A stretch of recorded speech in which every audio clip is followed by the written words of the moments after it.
Your body is made up of over 200 bones, a few trillion microbes, and as many as 37 trillion cells. And while death is often thought of as the end of the line for yourself, your body still has a long way to go. It doesn't take long before your body starts to lose what makes you, you. Just a few minutes after death, one of the first things to go is your brain.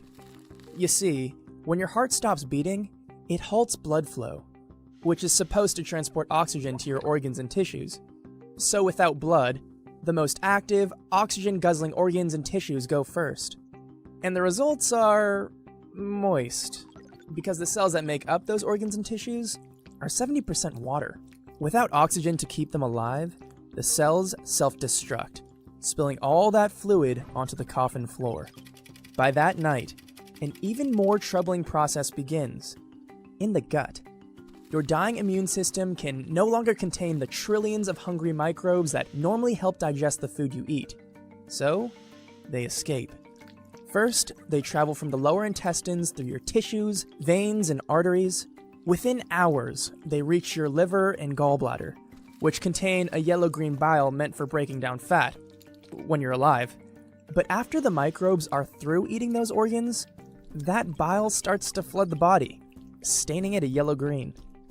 From about day 2 to 4, the microbes are everywhere, and they're producing toxic gases like ammonia and hydrogen sulfide, which will expand and cause your body to not only bloat, but stink.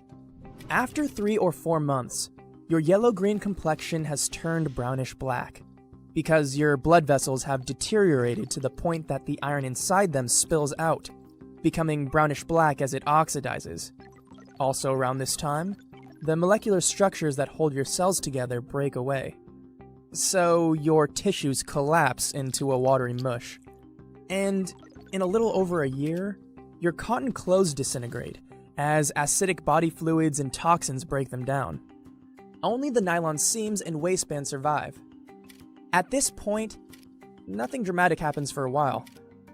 But by a decade in, given enough moisture, the wet, low-oxygen environment sets off a chemical reaction that turns the fat in your thighs and butt to a soap-like substance called grave wax. On the other hand, drier conditions lead to mummification. That's right, you can mummify naturally.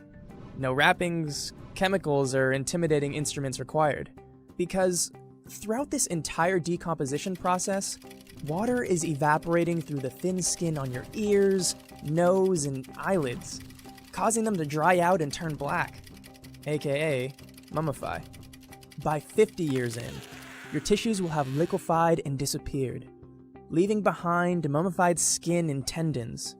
Eventually, those too will disintegrate, and after 80 years in that coffin, your bones will crack as the soft collagen inside them deteriorates, leaving nothing but the brittle mineral frame behind.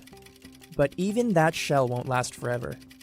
A century in, the last of your bones will have collapsed into dust, and only the most durable part of your body, your teeth, will remain.